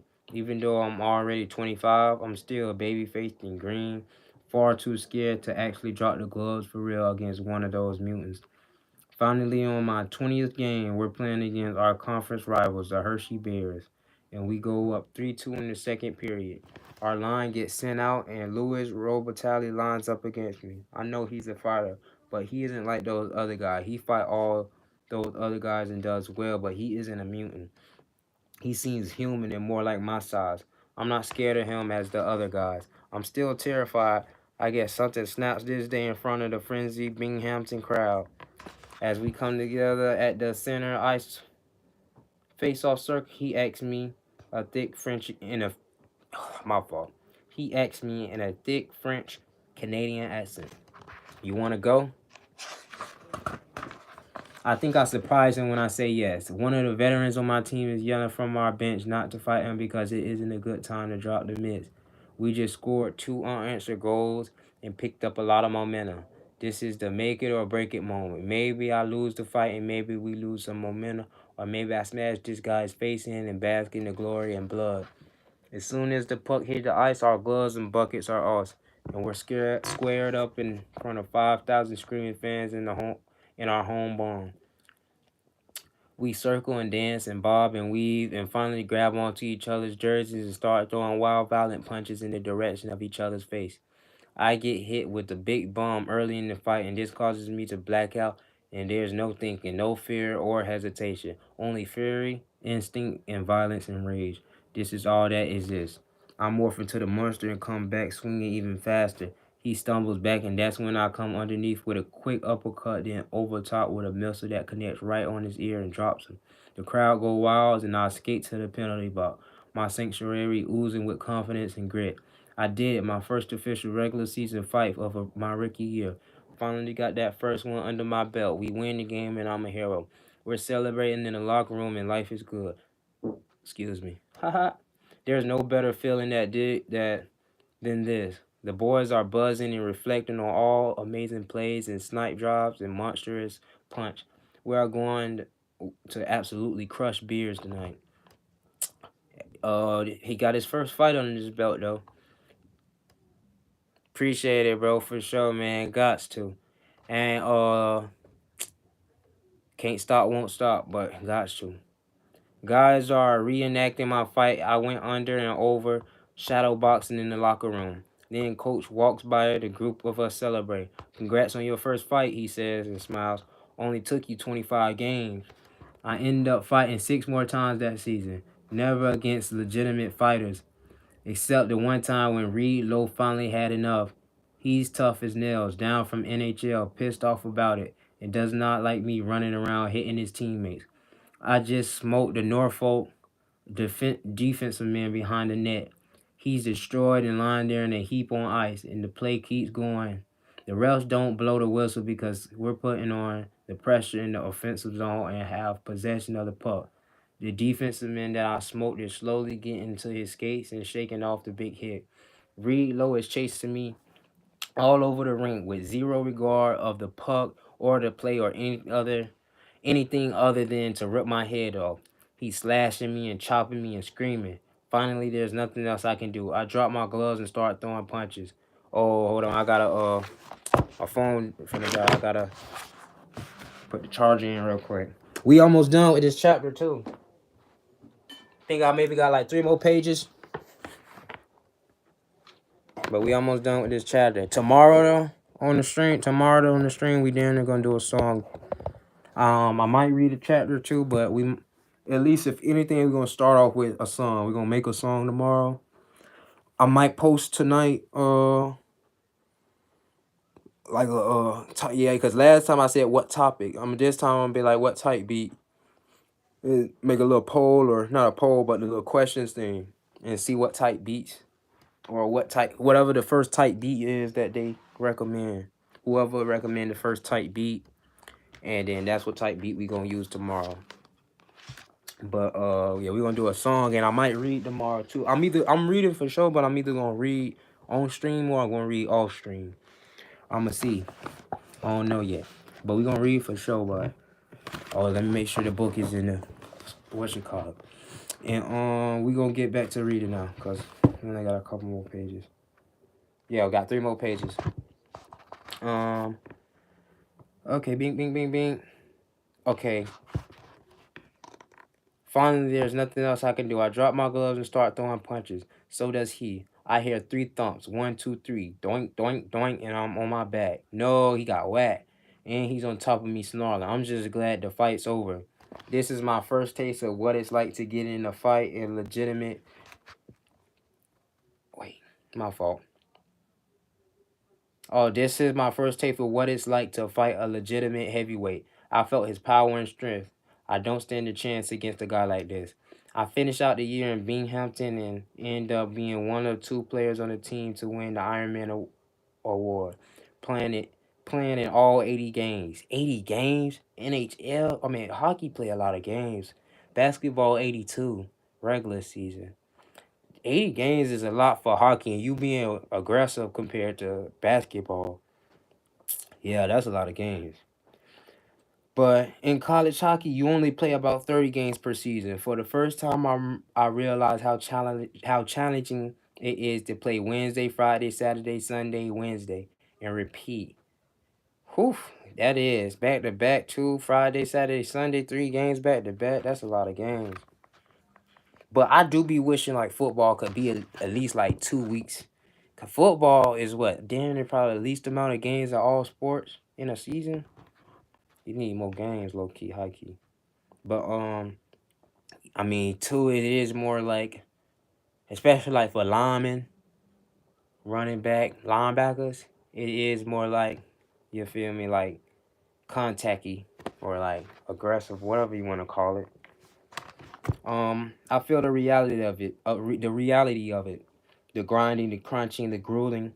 It takes its toll mentally and physically, but I know I can do it. I ain't gonna lie, I was reading better too at the beginning of this chapter, but I'm low-key trying to read fast and so I might be sounding a little Buddha, like I don't know how to read, but I know how to read it. I'm trying to My fault. I'm gonna tighten up. But I know I could do it. This is what I want to do for the rest of my life. I want to be a pro hockey player. I am a pro hockey player. Summer arrives and Ottawa decides not to re-sign me coming off of my rookie year. I have no contract for next season. I didn't do enough. I didn't do anything. I can't get a contract anywhere. No teams want me. Not only can I not get an NHL contract, I can't get an AHL contract.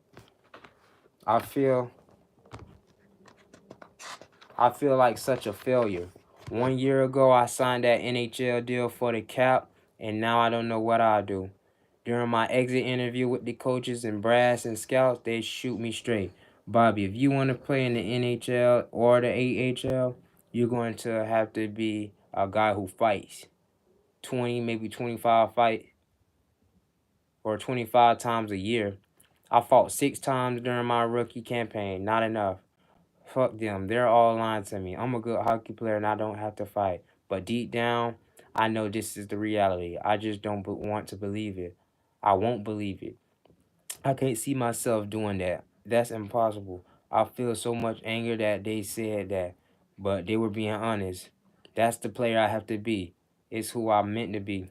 What's holding me back from it? What's keeping me from actually doing it and fulfilling my destiny, my lifelong dream? It's always been the same old adversary. Fear. Fear, do it, man. You just gotta do it, man. Fear gonna be the number one killer in most things, everything, a lot of things. You just gotta go out and do it, man. But all those feelings of failure and fear are easy to drown out with the right combination of chemicals. I become a true professional. Oh, my fault. The book is. I gotta make sure I keep this book in it. But all those feelings of failure and fear are easy to drown out with the right combination of chemicals. I become a true professional at this part. I have money in my pocket and a big black shiny SUV. My confidence is soaring even in the shadow of my athletic failures and defeat. I receive a check for the second half of my signing bonus at the end of the season. My agent thought it would be a good idea to split it up so I don't blow it all at once. I go to the local bank and bingo to deposit a check for 42 grand. The bank teller is a hot young rocket brunette. I can see that there's power in that check and that she's interested to know more. Her eyelashes bat and her lips pout. Her giggles soften and her breath slows and gets a little harder when she talks to me and says, "Wow, that's a big one." I should respond with a statement glistening with innuendo, something sultry and worthy of cheesy dialogue from a porno film gushing with sexual overtones. I like to make a full deposit, a deep, deep deposit. Come on, I don't say that. I simply take note and realize how much power there is over women when you're a pro athlete with money and in a muscular body. It's too easy, and I'm learning. I still have so much anxiety and self-image issues looming from my childhood from somewhere deep in there, but it's slowly breaking away with every sexual conquest. I can finally become the person I always wanted to be, rich, successful, with women all over me, women everywhere wanting me. That's all I ever wanted. I have an insatiable taste for pussy and painkillers and the red wine, a hat trick of sorts that bring comfort to my soul. It's all I ever think about. I go to the mall and there's one thing on my mind, trying to find a new girl and try to sleep with her that day. How quick can I sell the deal? I'm still a rookie in the dating game though. I had girlfriends and flings in the past, but it's not enough. I want it to be like how I see in the movies. I want rockets, tens, fucking 20s. I want a new one every night. I'll never be satisfied. I can't quench this thirst lust. I'm constantly on the prowl, trolling the bars and restaurants and malls. So he already, you know what I'm saying, got like his issue with females. But now he got money, status, and somewhat kind of like fame, I guess. I mean, he is a pro athlete, so that's like what you could count as fame with the issue of, you know what I'm saying, his problem with females and just like that hyperactive with when it come to and sex the sexuality or whatever. But I mean, the money and junk don't really help it. I'm constantly on the prowl, trolling bars and restaurants and malls. At the end of the year team party, I get a late night booty call from one of the field hockey girls I've been running around with from the local college. I boldly announce in a drunken toast that I'm leaving to get laid. They all cheer for me and I flex my muscles, but deep inside of me is a faint notion of fear of what will happen if I can't get it up. And why is this happening? Am I gay? Is all this showmanship just elaborate covering for my own hidden homosexuality?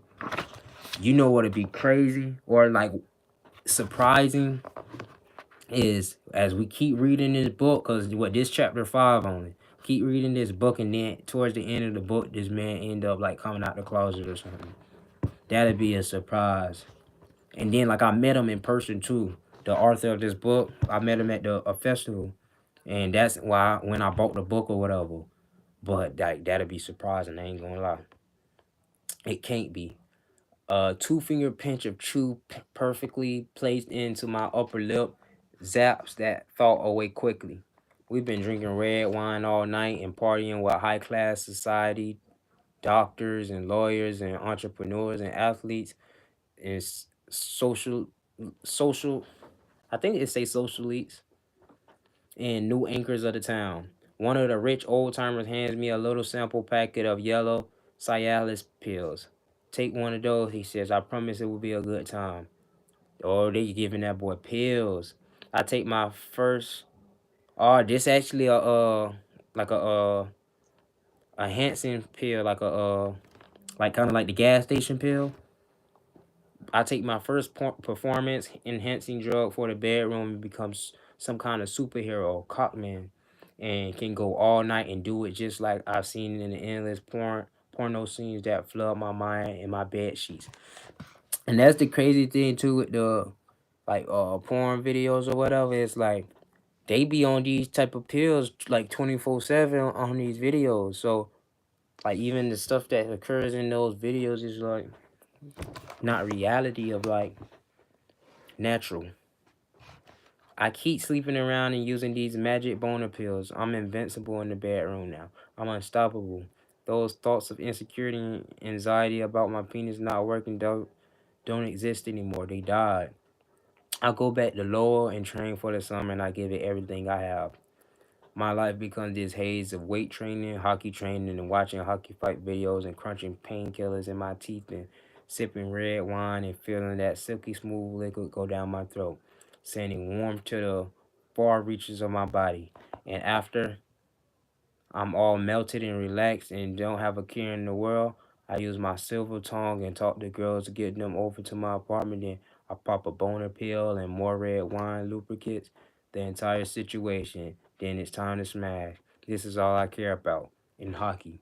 I still care about hockey too, but it's not number one anymore. It's my job, and I figure that it will always be there. That I'll always get a big paycheck every other week. That this will last forever. I just have to get my next contract. My agent calls everyone, every team, but no one wants me. Why does no one wants me? Shh. And that's the end of the chapter.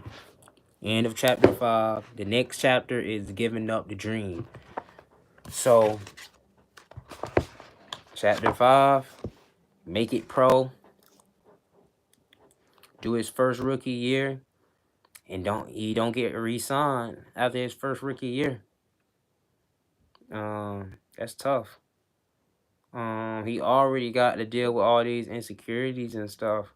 I mean, it's valid because he got 42K the first half, the second half another 42K. So he basically got what some people make in a year 2 times.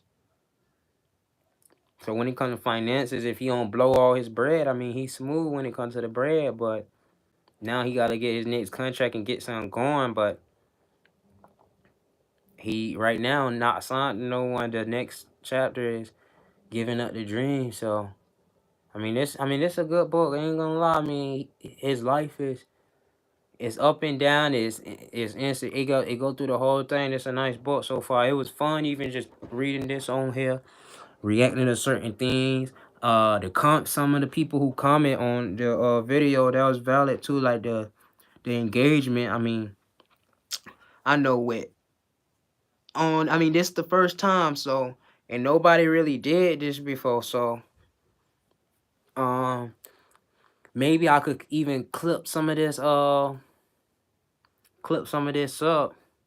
I probably like post some TikToks and stuff to promote this book. What you call it, reaction.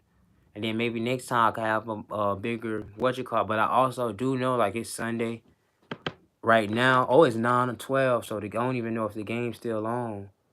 But NFL is on. Let's see what quarter that is. Third quarter, Buccaneers beating the Commanders. The Eagles beat the Packers. Bills beat the Broncos. But I know people watching the NFL game. This is my first time streaming at night too, so but it was a vibe, it was fun, it was good, it was exciting. Got a chapter read today. Gotta finish this book before January, so overall valid. Their chapter was interesting. It started off fine, then you know what I'm saying, they got to his hockey. A lot of hockey talk after the first one. But yeah, that was a good chapter too. Now I know the second chapter gonna be pretty good too. Or I mean the next chapter gonna be pretty valid too, because now he ain't get re-signed he and it's the title is giving up the dream, but you know what I'm saying, I know he make it to the 8 NHL, so interesting to see what that's hollering about and stuff. But yeah, it was a good stream. What we got, an hour and 12 minutes. This been my longest stream whole time on YouTube at least, because I think we're on Twitch. We had, I think I did 2 hours and 40 minutes on Twitch. That was in two different sessions too, because but I mean the sessions wasn't too far. Probably like the in between time of the two different sessions literally probably was like a couple minutes, if not seconds. But yeah, uh, valid. But tomorrow we're gonna do the live stream. Tomorrow, gonna make a song on live or on the stream on YouTube stream. So tap in tomorrow. Might even read another chapter. Let me see how big, how far. I mean, how many pages this next chapter is.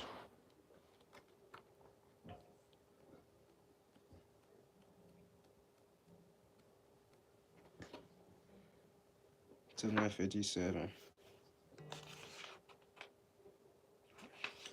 127 to 157. So 30 pages down there, 15.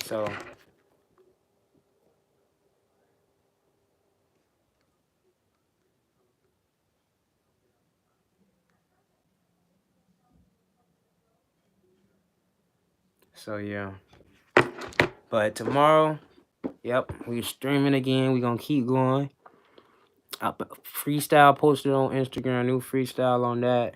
It's on TikTok too. On Facebook too. Yeah, got that going. Tape still out. We got that out. I might even I might just do that tomorrow to be honest, because I did post the freestyle uh on all platforms, social media or all social media. So we do got that for the posting. So I just do that for. I didn't even write no IG TikTok post, but I mean that is IG and TikTok. But I do write that and check that off for freestyle post freestyle. Check that off. Um yeah, finish that list thing. But yeah, the rest of the night, devote the rest of my day to my girl. We did take a nap together today. Pretty valid. Now I devote the rest of my night to her. I mean, there were I mean, I'm just trying to grow. Like I know I gotta. That's one thing I definitely gotta become better at. Cause I've been trying to grind and just like prepare myself life wise recently. Just like and just like so many different aspects that I gotta make sure that I'm managing my time the right way. Also for with my girl too, and I gotta be a better partner for sure. I know I done wrote that on my calendar like two or three different days, like taking something out of the day, like things I need to grow on, better become better at and stuff. Managing my time in general was one of them, but like just a better partner. I gotta be a better partner, cause yeah, I'm blessed with a great, amazing girlfriend, and I just gotta be better for sure. But yeah, man, blessing. I mean, life is a blessing in general. If you got the opportunity to experience life, it's like, I mean, stuff be hectic.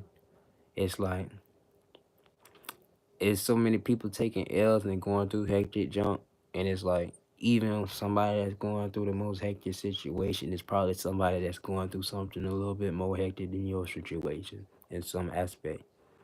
Like you might have some breathing room in some way compared to somebody else, but then it's probably the same for that next person too. It's just like in some aspect you got something better than somebody.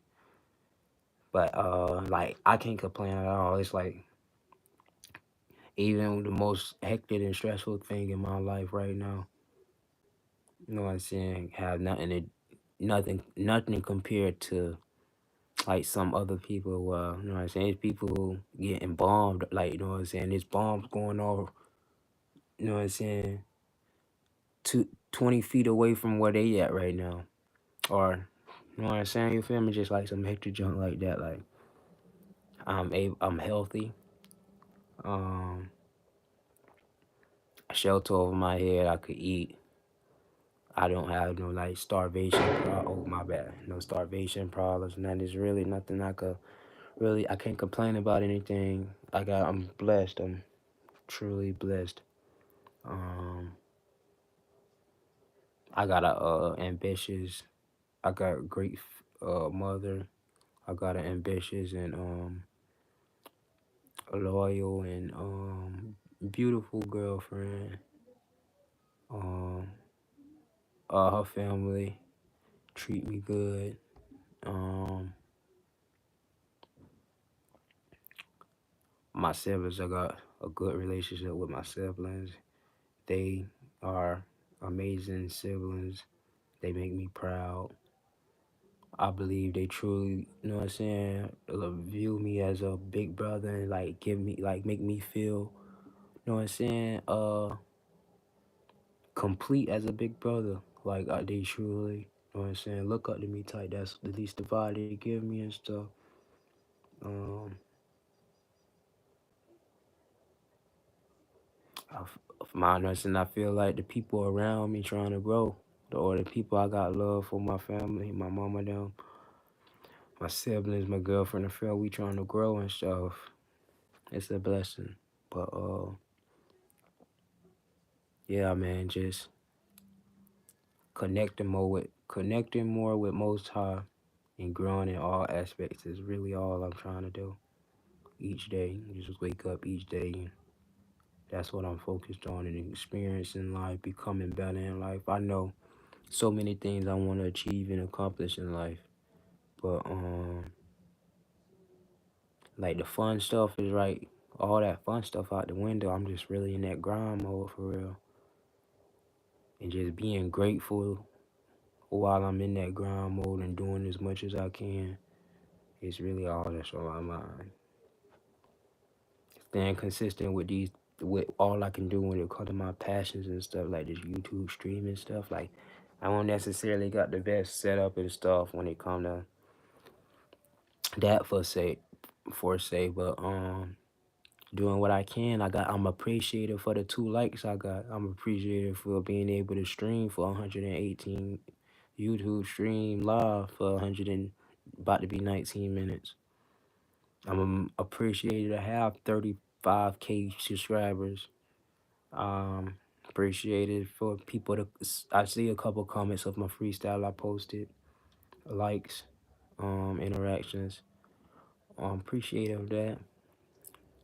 Appreciated to be able to make music right here in this room. And you know what I'm saying? Appreciate of my talent. Oh snap. Hello. Hello. But yeah, that's the end of the stream, man. Just it was this book. I didn't even gain some like insight from this book that's assistful, but make it happen. So that's what we doing. Y'all make it happen too. It's all love. Appreciate it. Great stream. And I'll see y'all tomorrow. We don't know exactly what we doing, but we gonna do something on the stream tomorrow. So see y'all tomorrow. Love. Keep God, you know what I'm saying, most high first. Keep that connection growing. And we out. Grrr.